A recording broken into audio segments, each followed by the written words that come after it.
Alright, so today we're gonna talk numbers, and we finally have some numbers about the financial results of K-Lab last month in June 2021. We know about their decisions, we know what they've done with the 2 and 1 unit banners, but let's look at the numbers. Let's go.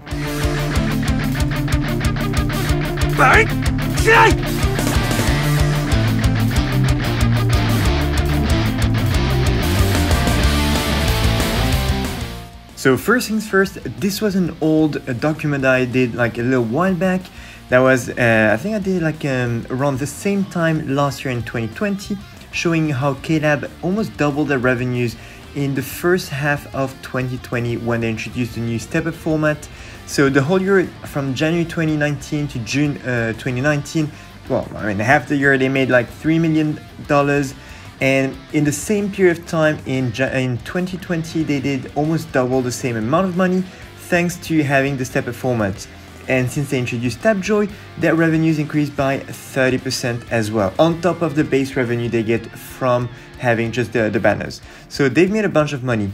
However, this year, 2021, things have changed, well, quite a bit, because like they've done a lot of bad decisions with the new developer and so on, and the public hasn't really like this basically. Like you can see that there's been an uproar about like all those decisions, and the question is, how did this translate in terms of revenue? So one thing I wanted to mention first is the month of June is always a down month for K-Lab because it's the month leading to anniversary, and it's notorious that people are going to be spending less orbs and money just because everybody's saving in preparation for anniversary, and that obviously the next month anniversary is going to be the highest grossing month for K-Lab. That's a known pattern.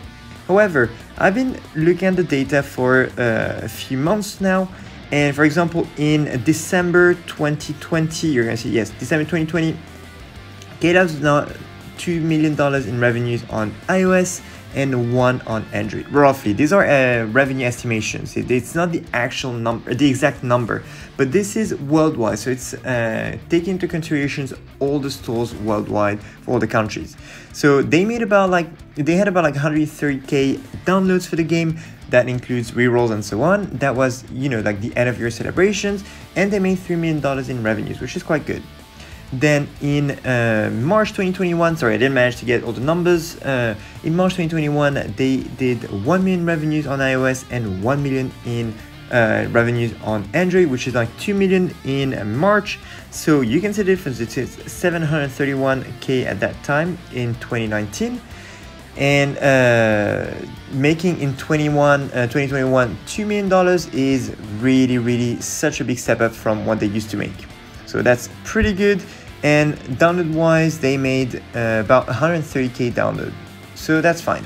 So $2 million in March. Now in May, so I didn't have April.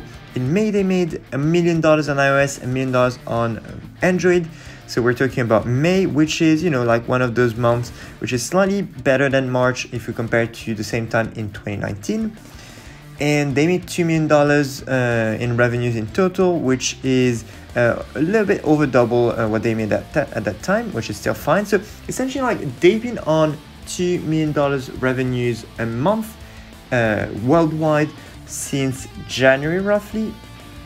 The problem is, you've seen some of my videos like with like whales quitting the game, people spending less, people being generally not happy with the direction the game is taking. Well, the numbers for the month of June are finally out, and boom, 700k on iOS and 700k on Android in June. So that's like 1.4 mil versus $2 million the month before, and that's like roughly like 43% decrease in revenues, which is absolutely huge. Like if we just compare to the delta that they had between May and June in 2019, well, it was about 20 something. Like, let me just do the math very quick. So yeah, so basically that was like a 28% decrease between May and June, 28% versus 43% decrease. So if we take in terms of proportions, this is a steep decrease in revenues. And well, I mean, greed is greed, and this is what it is. Like, I mean, the numbers are here. And next month, around like mid-month next month, they're going to be releasing the investor relations, like the new deck with all the numbers for the new quarter. And I'm going to make a video on this one as well, so don't forget to subscribe to the channel to not miss out on this information. I'll be talking about all the numbers and so on.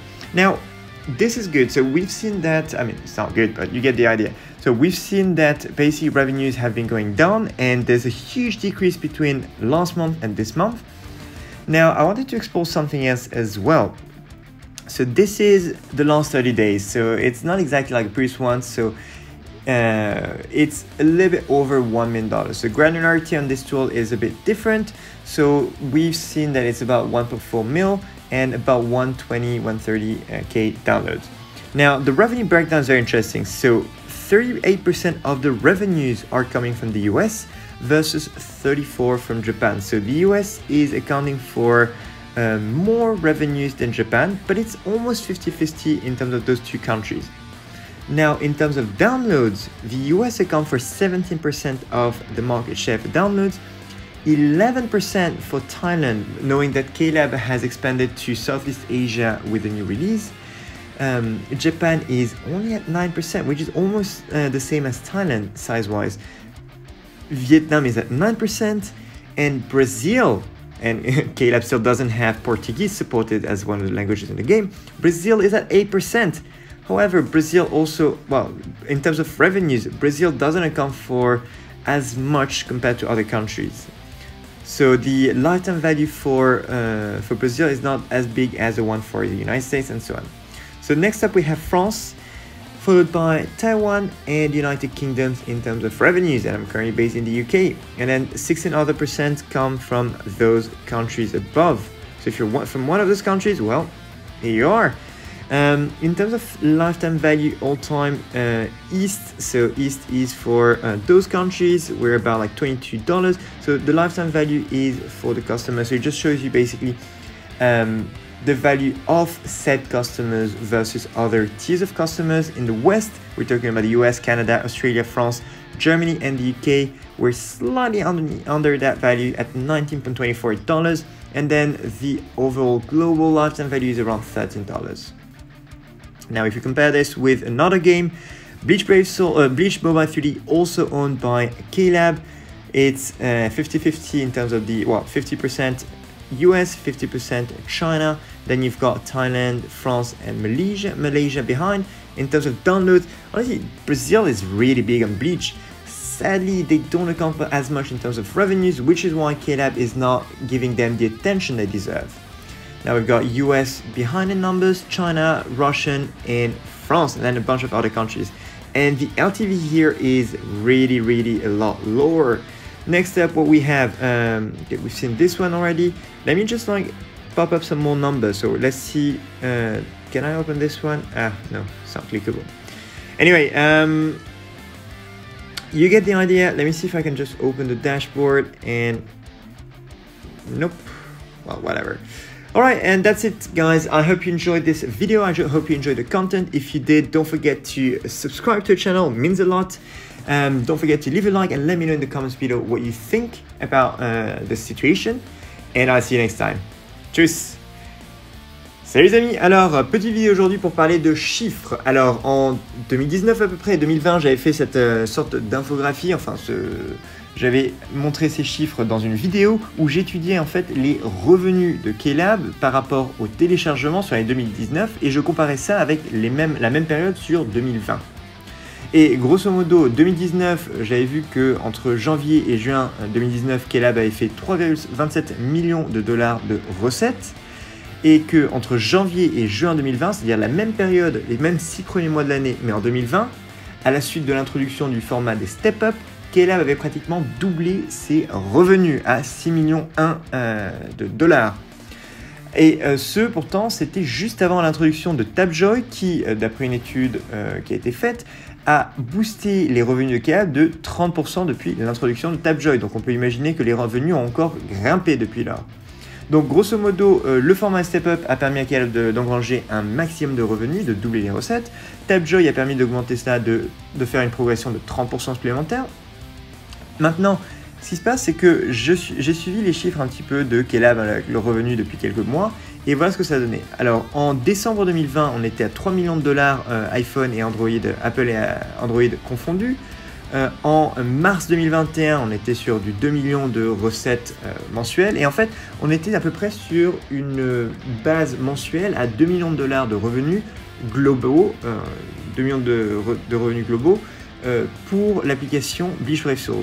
Et ça se maintenait à peu près tous les mois. Cependant, on sait également que le mois de juin est en général un mois un peu plus bas pour Khool, puisque tout le monde est en préparation pour l'anniversaire, et que derrière l'anniversaire va venir combler ce gap avec des chiffres exceptionnellement beaucoup plus élevés.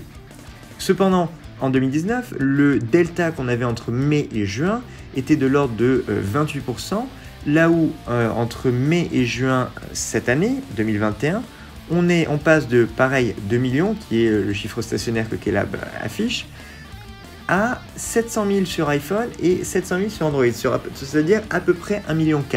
Soit une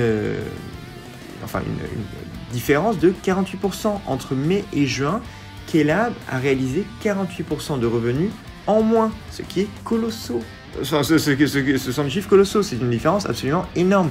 C'est-à-dire qu'ils ont fait pratiquement moitié moins d'argent. Et alors, au niveau de la communauté, on a quand même vu venir, entre toutes les mauvaises décisions, le mode arène qui crache à tout va, les portails 2 personnages, les portails 1 personnage, le système de portail toutes les semaines avec les portails arène pour... Bref, les gens commencent à en avoir ras-le-bol et ça commence à se faire sentir au niveau des revenus. 48% de baisse au niveau des revenus, c'est absolument énorme. Alors, pour mettre un peu tout ça en perspective, voilà un peu le breakdown de ces différents chiffres pour Khool. Donc, on a les revenus ici et les téléchargements ici. Donc, cette plateforme-là, les chiffres sont un petit peu arrondis. Donc, ils sont au-dessus de 1 million. Mais là, on est sur à peu près 1,4 million contre 120 000 téléchargements. Maintenant, ce qui est intéressant, c'est d'où proviennent ces revenus. Donc, qui sont les clients qui permettent de générer ces revenus. Donc, les États-Unis représentent 38% des revenus générés sur les 30 derniers jours. Le Japon, à peu près 34%. On avait déjà eu cette tendance où on était sur à peu près du 50-50 depuis à peu près 2 ans maintenant, où les États-Unis avaient rattrapé le Japon et devancé le Japon en étant aux alentours de 52-54% des revenus. Juste derrière, on a Cocorico la France à 8%, suivi par le Taïwan à 2%, le Royaume-Uni où je me situe actuellement à 2%, et ensuite 16% partagés entre tout un tas d'autres pays. En termes de téléchargement, donc les utilisateurs, on est sur du 17% avec les États-Unis, 11% avec la Thaïlande, 9% avec le Japon, 9% avec le Vietnam, ce qui justifie bien pourquoi Khool a mis tout un tas d'efforts à lancer le produit dans la région de l'Asie du Sud-Est, avec leur fameux nouveau serveur Southeast Asia. On comprend bien puisque, regardez au niveau téléchargement, il y a une belle base d'utilisateurs.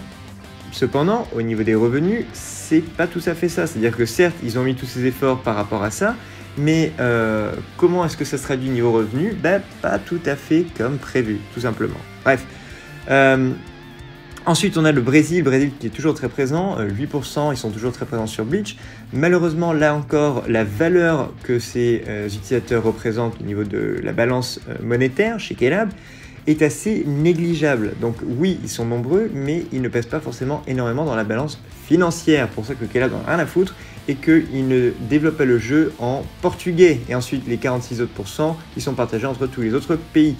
En termes de qui est le meilleur client, on a du 22,64$, enfin 22,26$ de lifetime value sur l'Asie, Japon, Chine, Corée du Sud, etc. Contre 19,24$ pour les États-Unis, le Canada, l'Angleterre, la France et l'Australie. Et enfin, globalement, on est sur du 13$. Si on compare avec un autre jeu de Khool, qui est Bleach Mobile 3D, on a à peu près le même ratio, 50-50 entre les États-Unis et la Chine au niveau des revenus. Pardon, c'est plus le Japon, maintenant c'est la Chine. 8% sur la Thaïlande, 6% sur la France, les Français toujours forts sur Bleach, 4% sur la Malaisie, et en termes de téléchargement, on a 23% qui viennent du Brésil, ce qui est absolument colossal. Malheureusement, là encore, ils ne pèsent pas suffisamment dans la balance financière, pour ça qu'ils ne sont pas forcément très entendus.